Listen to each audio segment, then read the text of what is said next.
And we're going to come back home now to the UK from Kenya. And I'm going to ask our next speaker, who will be Jean Pinnock. She's involved in a cooperative known as the Garvey Village. Jean is a community activist, and she runs a regular African cultural market in different parts of London. And she's working with other people to set up a retail space, an African retail space in Catford under the name of the Garvey Village. And we now welcome Jean Pinnock, fondly known as Auntie Jean. So she'll tell us about the plans for the Garvey Village and what she's doing in that area of cooperation. Greetings, everyone. Sorry about all the kerfuffle. As you see, I'm sitting in a minibus. I've driven a group down to Glastonbury. And whereas I thought that, 4 o'clock would be fine, as you see how things go. But anyway, thank you for inviting me and giving me an opportunity to speak about the Garvey Village. I'm going to, Brother Adate has given me sort of like a couple of questions. So I'm going to say the questions and then give you the answers, because I think that would be an easier way for me. So thank you again for inviting me. And I shall best start off with the first question, which was, when did the Garvey Village initiative start?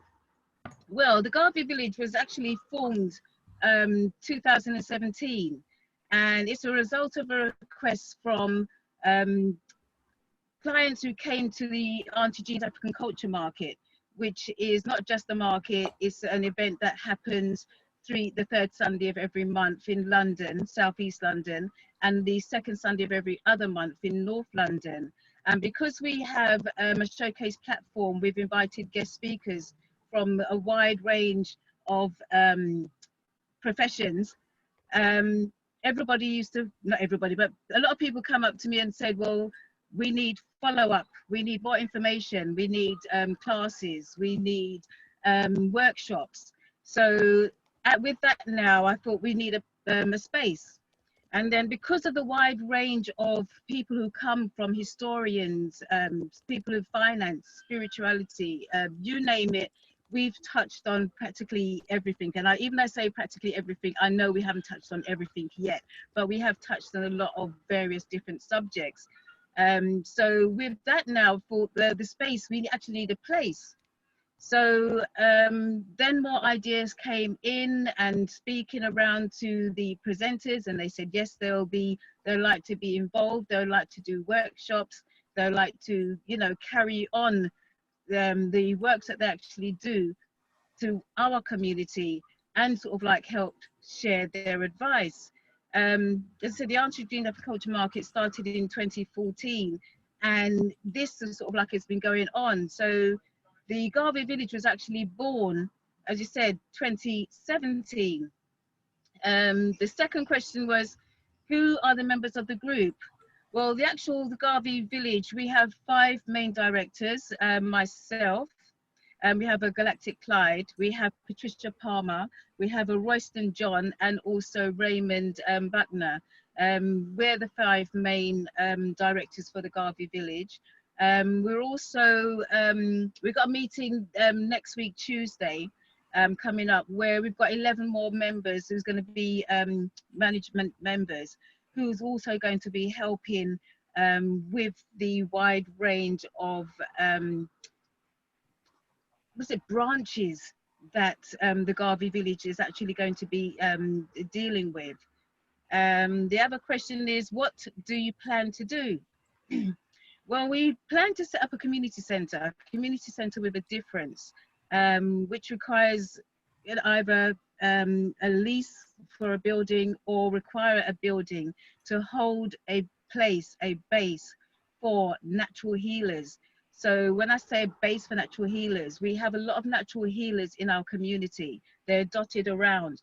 And what I would like to do with the Garvey Village is that one day a week for a couple of hours, or even one day a month for a couple of hours, a natural healer will come to the Garvey Village alongside other healers. So say 5 days a week or even evenings a week, we have a wide range of natural healers in one spot. So you can just call one telephone number to get a natural healer of your choice to be seen in one location. You know, from Reiki, from natural healer who deals with herbs. There's a lot of ways of natural healers we have amongst in our community. And if it's easier for our people to get to a natural healer by coming to one location and having one telephone number, then, you know, it's all the more better for our health, us as health wise. As I said, the natural healers will still have their own practices and they'll still be doing their own thing. Also a base for homeschooling. And when I say the homeschooling, they get information, advice, and also we're looking to put up classrooms a couple of days a week where we could have people like professionals like Robin Walker, Andrew Muhammad will come down and teach the children for a couple of hours. Also Saturday school and after school activities. Also, we're looking at training programs for the youths coming out of school and the youths coming out of prison, because in my day when we left school, we left school with basic skills like sewing, um, mechanics, carpentry, etc. Whereas we don't, the children are left leaving school without any basic qualities or skills. Whereas we could sort of like go into a job or go into apprenticeship or even start our own business with the skills that we actually learned from school. They don't do that anymore. So we want to put that back in our youths so that they've got something that they can actually work on, so they can start their own businesses and even hire our own people, or, you know, so basically it goes on. Also social groups for the youths and also for the elders, and basically have intergenerational social groups as well, where the elders can intermingle with the youths. And one of the projects that I have in mind is whereas the elders can tell their stories to the young ones, and the young ones can actually document the stories of the elders, because a lot of our elders are actually passing on to the ancestors, and their stories, some of them have got really fascinating stories, and the stories are dying with them, and we're not hearing the stories. We need to document the stories before there's no more stories, if you get what I mean. So also that's basically the crux of the Garvey Village.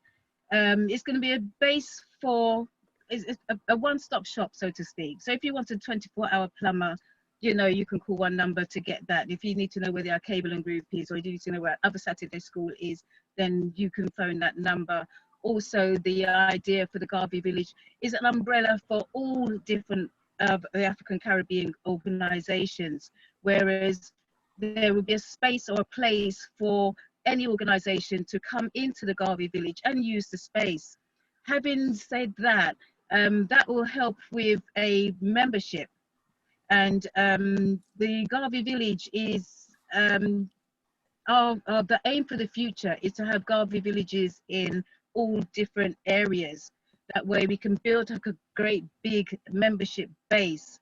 And if anybody needs any help or anything, or we need to be somewhere in abundance with a lot of us, then basically, you know, the database that we have can get those people there. So that is another thing of all of us sort of like helping and working as one. What has the journey been to date? It's been exciting in some instances because we are able to link with the community, sharing knowledge, and the community has responded financially through donations to help us to achieve our goals of £20,000, of which we are actually sorting for to get the deposit to get in and start. But we are actually short of 14,000 of that. To be honest, it seems like hard work to us, reflecting on Garvey's legacy. It's not easy. So always looking forwards and never backwards. The next question, what do you need to be able to start? As I said, we need 20,000.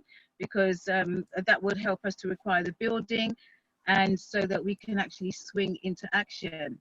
If that doesn't work, then basically there's other means, looking into other places where if there's any properties that's empty, because I know that a lot of businesses are going out now, so a lot of properties and offices will be empty, so we can actually still start to Garvey Village anywhere. So I've sent a couple of emails to the council and also to some private companies who let out properties or have properties lying empty, but it costs them money to have security there.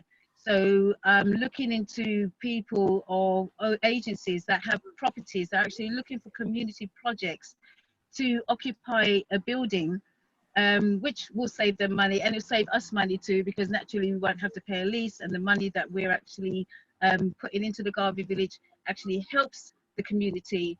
And at the same time, our objective is to have our own building at the same time as helping the community. So we could be putting some money aside to put a deposit for a freehold place, our own property, while still having all the access and different means for the community to use us in a way. When do you expect that will start? Again, as soon as we reach the objective, either we get the 20,000 to pay the deposit, or we get a property. We have already started fundraising. We've also joined the Mayor of London Space Hive crowdfunding. Our campaign is about, you know, gagging and encouraging people for support, and letting everybody know that, you know, we're out here as the Garvey Village and what we want to do to help the community. Governance and how do you make decisions? Well, we go by votes. We have weekly and fortnightly meetings. We have fortnightly meetings for the Garvey Village directors, and also, as I said, now we've got some more members coming in, so that fortnightly will still come on. Our weekly meetings consist on, because we do a Zoom, we do a Garvey Village Zoom where we have professionals that come in and give help and advice on health, the situation that we're in now, what people can do to help one another. We had the Friday just gone, we had Galactic Clyde, we had Siam, Kayam, we had Mame Essie, and also Brother Israel, who are actually astrologers, and basically were saying, because of how the planets have lined up and the way the situation is, why we're in this situation now. So it's the Zooms every Friday that we do gives, I said, that kind of information that you won't get on your mainstream TV, you know. So we're trying to sort of like branch out, because we can't be together physically, and because we haven't got a property. What we're actually doing is showing the community a part of the Garvey Village of what we will be actually offering. Where are we? I think I've just lost it. The benefits of enhancing. Sorry about this. Why are you doing this? Because we are dedicated to the legacy of the Right Honourable Marcus Messiah Garvey.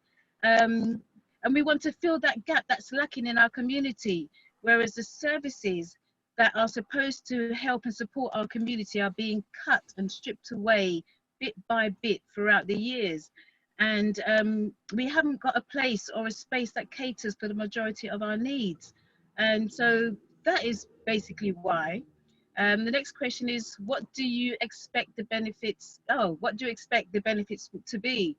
Helping our community, helping with self-reliance, having control of our own contents, having control of our own, helping our youths and other members to run their own businesses, basically helping to be self-sufficient and helping to bring us all together. The main lesson learned to date, which is the final question, funding is not easy. while other businesses have made sort of like millions in less than a week, we have been fundraising for about almost 3 years now, and we haven't made half the amount that we actually need to kickstart us into effective action. You know, so we can actually generate our own resources. That's what we need to do. We need to generate our own resources within our community, and you know, it's time that the time now is at hand to liberate our minds, and in order for us, the African community, to band together, you know. But our community is not easy. But hey, I don't know if anybody's got any questions, or we leave it to afterwards. But that's me. That's my done, and that's the Garvey Village. Thank you. Thank you. Thank you very much, Auntie Jean. Are there any questions, Adoti, for Auntie Jean in the chat? Okay, there's some, in fact, there's more kind of suggestions than questions. So, Okay. okay, but there are some questions now. It says, where in Catford is the Garvey Village? It's a straightforward question. Where exactly would you say? It's at bottom of Brown Hill Road. If anybody knows Catford, it's bottom of Brown Hill Road, and it's a property that was vacated by the council. It used to be a drug and rehabilitation centre. So as you see, the layout of how the council have left it is perfect for what we want to use as a Garvey Village community centre with a difference. Okay. Do you have an email address? Do you have an email address that somebody can use to contact you? Yes, we have an email address. I can type it in also. Can you type it in? Also Yeah. say it. Yeah. Okay. So please. It's actually admin@thegarveyvillage.org. That's straightforward. Admin at thegarveyvillage.org. Yeah. Okay. It's all right. The. Okay. And somebody's offering to